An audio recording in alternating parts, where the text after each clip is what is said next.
pratiquer régulièrement les audits pour pouvoir toujours synthétiser les différentes problématiques que vous avez et vous assurer que le PageRank est toujours diffusé de manière harmonieusement.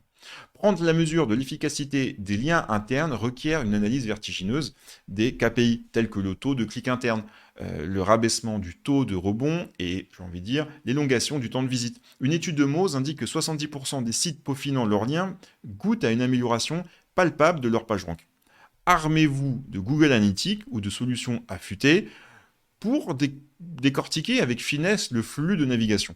Par exemple, une entreprise de e-commerce a mis son maillage interne de manière stratégique pour amplifier et booster le secteur clé par 25% de conversions supplémentaires.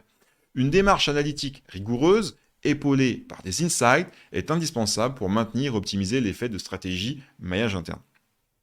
Ajuster fréquemment l'algorithme interne des liens s'avère primordial pour coller au plus près des évolutions effervescentes des moteurs de recherche. Prenez l'exemple des mises à jour comme Google BERT, qui réaffinent la compréhension contextuelle.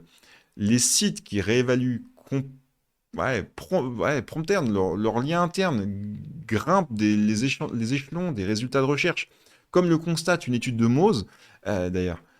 Être proactif en modifiant les approches de maillage, par exemple, en sublimant les textes d'ancrage ou en densifiant l'interconnectivité sémantique, augmente le PageRank en moyenne de 10%.